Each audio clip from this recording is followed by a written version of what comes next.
Сырғандарияны жағалай қонған елді бір патша басқарды. Халқы патшаның даналығына, ақыл парасаты мен әділдігіне тәнті болып, тілеуін тілепті. Патшаға қолдау көрсеткен халқы бар, билігінен береке тапсырды. Бір перзентке дар болды. Патшаның жан дүниесінің берекесін алды.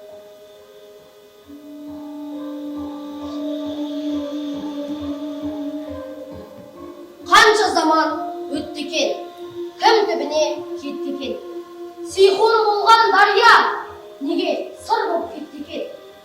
Сүнгейінше түбіне не сүрден бүкті екен? Ертең ұрпақ сұраса, білмей қалай жауап берер. Жүріп өту шын парыз, тарих деген өткені.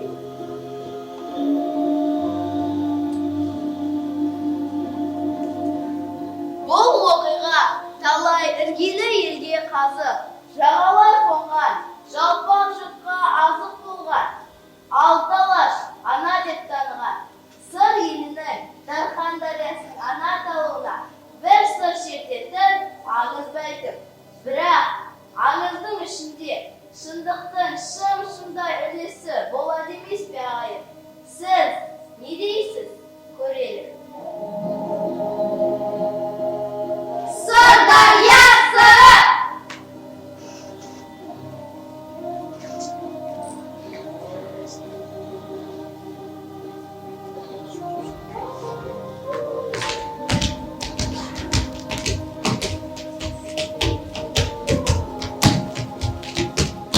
Әжетай! Сырдарияға барып суға түсіп қайтайыншы. Не дейді? Сырдарияға барып суға түсіп қайтайыншы. Қарағым, өзім бармай-ақ қой, жүре ғой, өзім алып барамын. Сырдарияға өзімнің бармағаным дұрыс. Мейлінше қасында үлкен адамдардың болғаны жақсы ғой. Армысың сұрана, халқыңа амандығыңды тіледім. Әжейді тілеп, сарқылмай ағып жатқан боларсың. Әже, неге сырана деп жатсыз? Балам, сендер бақыттысыңдар. Бақытты күннің қадірін білу үшін ең алдымен өз тарихыңды тани біл. Әсіресе мына туған жеріңнің суын да, мұңын да қадір тұт, сырын. Сырынық дегенде қалай түсінемін? Әже, ненің сырын береді? Балам, тіпті ата-бабама алтын жер бесік болған. Мына сарқылмай ағып жатқан Сырдарияның ашылмаған сыры қаншама. Расында, әжеме көптен бері ойлап жүрмін, бұл өзендегі Сырдария деп аталған. Я балам, көмейден қалған аңыз әңгімелер өте көп. Келіңдеше, сол аңыздардың бір нұсқасын екеумізбен тамашалайық.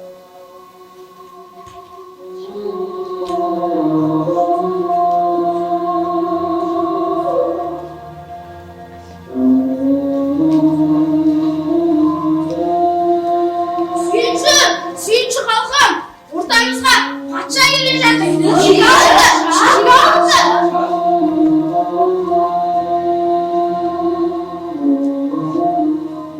Армысың халқым, амансыңдар ма? Шүкір, жақсы.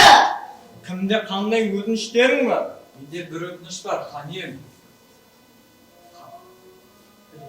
Уа, ханем, бір үйде 12 жан тұрамыз. Біреуі жылқымды қасқа тартып кетті. Ендігі сендерің сізсіз болмаса, ханем. Ақсақал, қасқадың аты қасқыр ғой. Қам жемеңіз.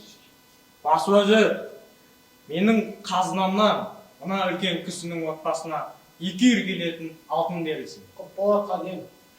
Таға кімде қандай өтініштерің бар? Жоқ, шүкір, жақсы.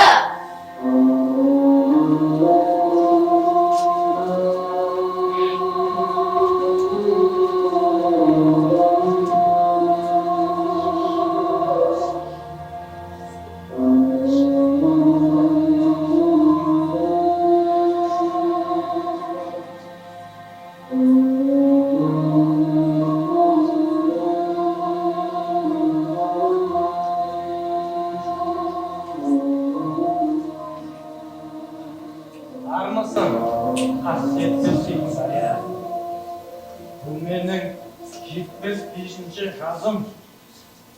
Мен бұл фәнеден ұрпақсыз өтем бе? Ең болмаса, маған бірдеңе берші. Мен жалғыз тұрайын. Маған бірдеңе бер.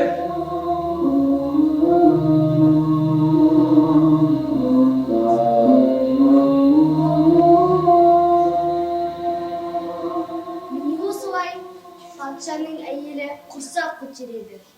Алайда патша өзі күткендей 12 мүшесі сау перзент дүниеге келмейді. Аузы мұрны не қол аяғы жоқ. Адам баласы көз алдына елестете алмайтындай бүтеу бірдеңе дүниеге келеді. Мұны естіген патша 2 күн жылап, әбден шаршап, есіне танып, жерге құлап, ұйықтап кетеді. Түсінде патшаға аян берді.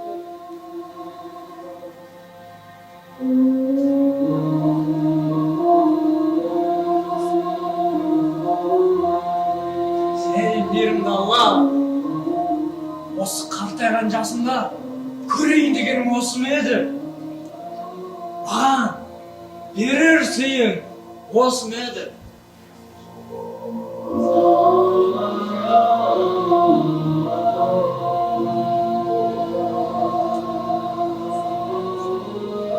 Ей, пенде! Орнынан тұр, есіңді жи. Сен 12 мүшесі сау, перзент сұраған жоқсың. Сен маған бірдеңе берші деп сұрап дегенді ұмыттың ба?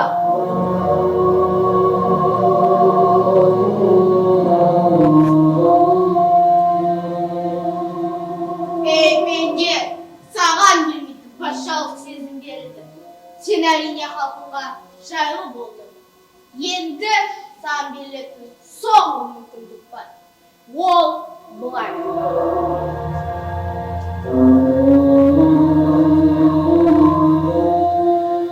Сен қай жерде тіледің, сол жерге, сол уақытта барасың.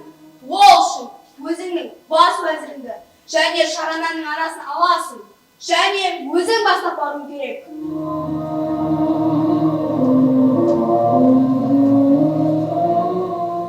Сол жерге барғанда бұрын соңды ешкімге тіс жармаған, ішкі жан дүниеңде шер болып қатып қалған сырыңды ешқандай бүкпесіз бір жалған сөз қоспай шын ақтаруың керек.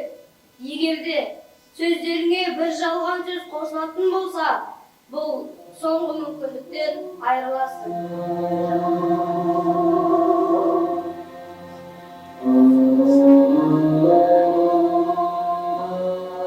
Шарананың анасы бүкпес сырын шын ақтаратын болса, жалған сөз қоспаған жағдайда қол шығады. Бас уәзірі бүкпес сырын шын ақтаратын болса, жалған сөз қоспаған жағдайда аяқ шығады.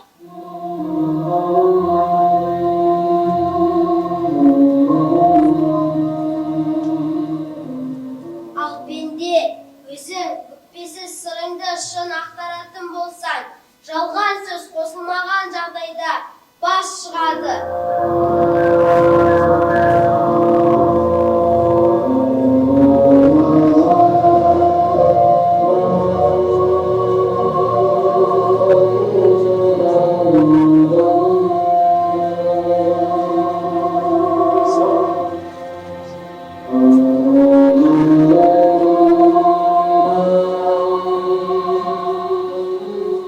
Қатаң түрде ескертеміз, сөзіне жалған қосылмасын.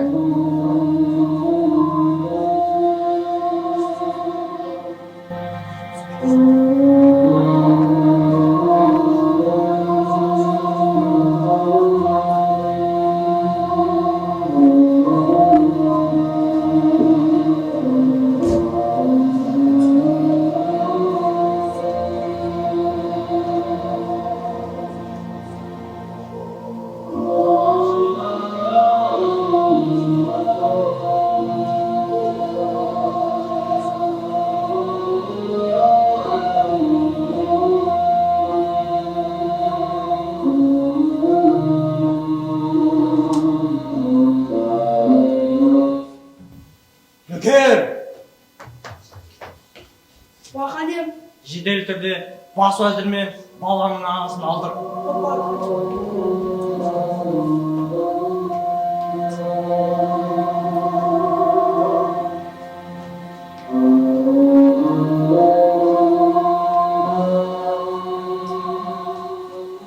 Мен өмір бойы халқыма адал қызмет етіп келемін.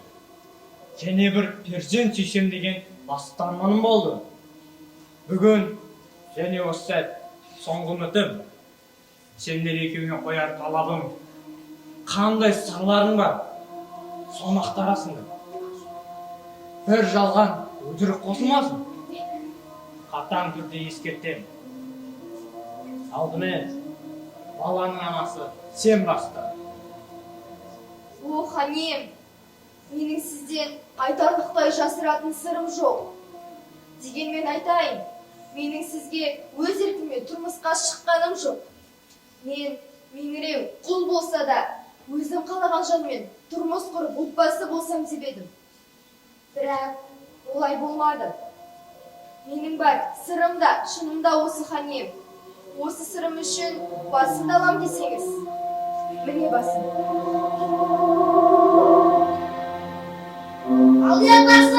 Алдияқтақсы, балаға қол шықты, қол! О, құдайым, қол дейсің бе? Я Аллам, қол дейін бе? Енді кезек сенікі. Сөйле бас өзі. Аса құрметті ханем, сіздің жасыра құпиясым жоқ. Дегенмен іштей айта алмай жүрген бір ғана бүкпе сырым бар. Ол сіздің тағыңызға бір күн отырып, бір күн емес, бір сәт отырып.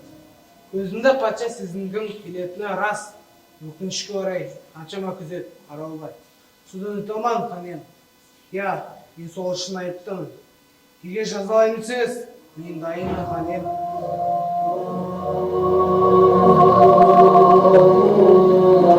Ханем, балаға аяқ пайда болды, аяқ. Аяқ дейсің. Аяқ, қол пайда болды. Менің перзентімнің қолы, аяғы пайда болды. Ендігі кезек менікі. Я, менің де жасар сырларым бар. Соны шын айтуға дайынмын. Мен де бір Алланың пендесімін. Мен де сіздер сияқты сырласып, мұңдасып, сөйлескім келер. Кетіп бара жатқан қаймана қазақпен амандасып, құрттаған алманы бөліп жегім келер. Өкінішке орай, мені патша деп ешбір пенде жақындай алмайды. Өздеріңіздей пенде екенімді ешқайын түсінбейді. Менің бар сырым да, шырым да осы. Сүйінші. Ханем, не дейді?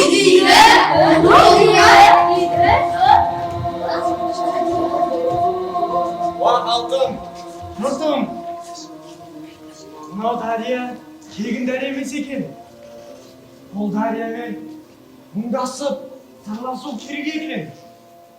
Осы сәттен бастап, бұл Сейхун дарияның аты жоғалып, бұл дарияның аты Сария! Болсын деген екен. Қадірлі көрермен, біз бұнымен не айтқымыз келді? Әрине, оларыңыз.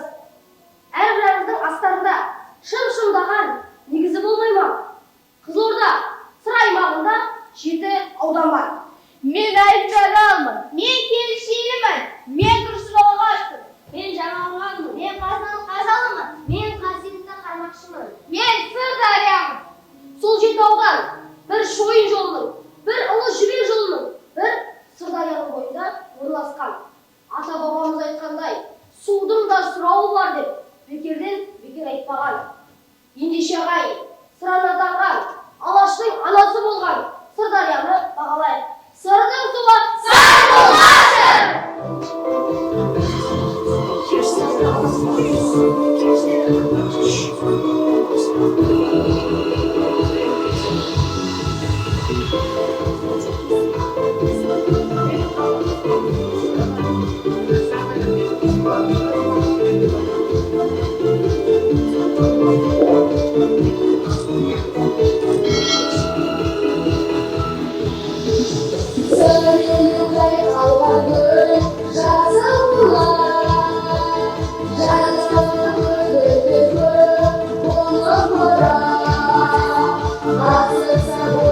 Шын